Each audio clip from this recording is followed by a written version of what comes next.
तो ये कहानी बिल्कुल सच्ची घटना के ऊपर आधारित है और ये घटना एक एम्बुलेंस ड्राइवर के साथ हुई थी जब वो एक मरी हुई लड़की की लाश को लेकर वापस पोस्टमार्टम के लिए हॉस्पिटल आ रहा था। तो hello and welcome to my YouTube channel guys. तो आप लोग सुन रहे हो हॉन्टेड विला। तो ये कहानी बहुत ही ज़्यादा इंटरेस्टिंग है। मैं आशा करता हूँ कि आप इस कहानी को आखिरी तक सुनेंगे। तो ये घटना राम नाम के एक एम्बुलेंस ड्राइवर के साथ हुई थी जो कि छत्तीसगढ़ के एक प्राइवेट हॉस्पिटल में जॉब करता था और वो एक एम्बुलेंस ड्राइवर था। उस हॉस्पिटल में उस टाइम पर सिर्फ 2 एम्बुलेंस ड्राइवर थे, एक तो राम और एक रोहित।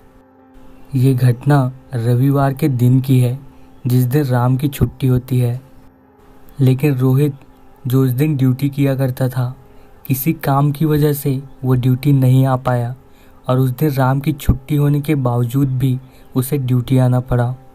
राम सुबह सुबह 6 बजे ही हॉस्पिटल पहुंच चुका था। वो देखता है कि हॉस्पिटल बहुत खाली खाली सा है। अब राम को यहाँ थोड़ा अजीब तो लग रहा था क्योंकि नॉर्मल दिनों में हॉस्पिटल में चाहे शाम हो चाहे रात हमेशा यहाँ भीड़ ही रहती है। इसके साथ साथ उसे थोड़ी खुशी भी हो रही थी क्योंकि हॉस्पिटल में ज़्यादा भीड़ नहीं है तो अब उसे काम भी नहीं करना पड़ेगा और दिन भर आराम करेगा। और हुआ भी कुछ ऐसा ही, दिन भर उसे कुछ भी काम करने को नहीं मिला। अब रात के 8 बज चुके थे और राम कैंटीन से खाना खाकर बस सो ही रहा था कि अचानक वार्ड बॉय उसके पास दौड़ते हुए आता है और कहता है कि एक इमरजेंसी केस है, जंगल वाले नेशनल हाईवे पर एक बॉडी उठानी है। और राम बिना कुछ सोचे समझे अपनी चाबी उठाता है और एम्बुलेंस लेकर जंगल वाले हाईवे पर निकल जाता है, वो भी अकेले। वो बहुत स्पीड में गाड़ी दौड़ाता है और बहुत जल्द ही अपनी लोकेशन पर पहुंच जाता है। वहां पर जाकर वो देखता है कि 2 वार्ड बॉय ऑलरेडी उस लाश के पास खड़े हैं। वहां पर चारों तरफ घनघोर अंधेरा था क्योंकि पूरा रोड ही पेड़ों से ढका हुआ था। जैसे ही वो दोनों एम्बुलेंस को देखते हैं वो तुरंत ही स्ट्रेचर को पहले निकालते हैं और लाश को उठाकर फिर से एम्बुलेंस में डाल देते हैं। राम ने जब लाश को देखा तो वो लाश एक लड़की थी और वो लड़की बहुत ही ज़्यादा सुंदर थी। वार्ड बॉय जाते जाते ये कहते हैं कि राम तुम लाश को लेकर आराम से आना क्योंकि अंदर कोई भी नहीं होगा, तुम अकेले होगे। राम कहता है हाँ आप लोग जाइए, मैं अकेले आ जाऊँगा। अब राम जल्दी से एम्बुलेंस का दरवाज़ा बंद करता है और जाकर ड्राइविंग सीट पर बैठ जाता है। राम ड्राइविंग करते करते ये सोच रहा था कि इस लड़की की मौत हुई कैसे होगी क्योंकि इसकी बॉडी पर तो कोई भी चोट के निशान है ही नहीं। राम पीछे पलटकर खिड़की से देखता है उस लड़की का मासूम सा चेहरा। ऐसा लग रहा था मानो अभी उठकर बोलने लगेगी, लेकिन जैसे ही राम गाड़ी के सामने देखता है वहाँ कोई लड़की सफ़ेद कपड़ों में खड़ी हुई थी और वो ज़ोर से ब्रेक लगाता है। अचानक उसकी गाड़ी बंद हो जाती है और वो लड़की भी वहाँ से गायब हो चुकी थी। राम बहुत ज़्यादा डर जाता है और वो फिर से गाड़ी स्टार्ट करने लगता है, लेकिन गाड़ी स्टार्ट ही नहीं हो रही थी, मानो जैसे इंजन जाम हो चुका था। राम थोड़ी हिम्मत दिखाता है और एक टॉर्च लेकर गाड़ी के नीचे उतरता है ताकि वो गाड़ी को चेक कर सके।